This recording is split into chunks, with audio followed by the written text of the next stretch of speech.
مثال طور پہ جمعے کا خطبہ ہے. اب جمعے خطبے میں مجھے نہیں پتا کہ اس میں شرعی پہلو کیا ہے, کہ کیا آپ بتائیں گے کہ خطیب جو ہے وہ کیا اپنے سامعین سے کوئی بات کر سکتا ہے, اور وہ بھی خطیب سے بات کر سکتے ہیں. مگر ہم اگر دیکھیں تو ہم سوال کر سکتے ہیں کسی سے؟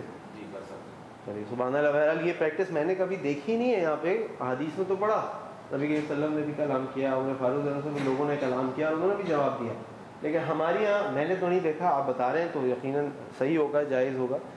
بہرحال چونکہ یہ ہوتا نہیں ہے تو اس سے ہٹ جائیں تھوڑی دیر کے لیے. میں آپ کے سامنے بات کر رہا ہوں, یا آپ اسی طرح یہاں پہ درس دے رہے ہیں یا کسی کو درس دے رہے ہیں, تو آپ لوگوں سے جتنے دل چاہے باتیں کر سکتے ہیں, سوالات کر سکتے ہیں اور ان کو انوالو کر سکتے ہیں. اور جو آپ کا آغاز ہے نا آپ کے درس کا, وہ اگر زبردست ہو گیا نا تو آپ دیکھیے گا انشاءاللہ سارے لوگ انوالو رہیں گے. اور اس کے لیے ایک بڑی اچھی ٹیکنیک جو ہے وہ یہ ہے کہ آپ اپنے درس کا آغاز کریں کسی واقعے کے ساتھ. کوئی لوگوں کو واقعہ سنائیے. ابھی آپ کے اوپر ہے کہ آپ اس کی ڈرامائی تشکیل کیسی کرتے ہیں.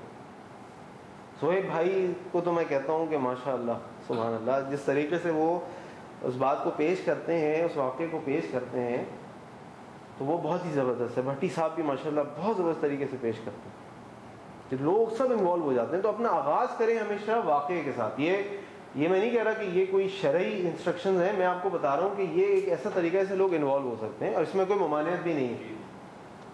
آپ کو جو آیات پڑھنی ہے, آپ جو مصنون خطبہ ہے اس کے اندر آیات پڑھیے, اس کے اندر حدیثوں کی تلاوت کیجیے. پھر یہ کہ آپ اپنا آغاز کریں گے کسی واقعے کے ساتھ.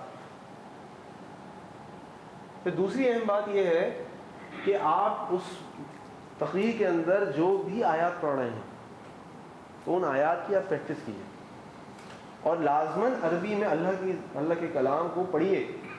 اس کا ایک اپنا الگ اثر ہے. اس کی بار بار تلاوت کیجیے, اس کی بار بار تلاوت کیجیے, تاکہ آپ کا جو اس کے مخارج ہیں, اس کی تجوید ہے, اس کی قرأت ہے, تلاوت ہے, وہ بہت عمدہ ہو جائے.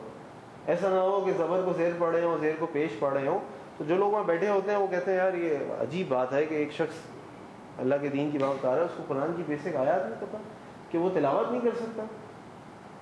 تو اس کا حق ادا کیجیے اور اس کی پریکٹس کیجیے تاکہ آپ اس کو صحیح طریقے سے ادا کریں. پھر آپ کوشش پوری کیجیے, پھر اللہ جانتے ہیں کہ آپ نے کتنی محنت کی اور کس طرح آپ اس کو ادا کر سکیں, لیکن آپ کی طرف سے کوشش پوری ہونی چاہیے. پھر تیسری بات یہ ہے کہ اب آپ یہاں آئیں, اب پہلی دفعہ آئیں یا بعد میں بھی آئے, ایک نروسنس ہوتی ہے. اب کیا کریں؟ تو ہمارے استاد نے, کامران بھائی نے ہمیں یہ سکھایا کہ بھائی دیکھیے جب آپ یہاں جاتے ہیں نا تو پہلے تو آپ کھڑے ہو جائیں, اور پھر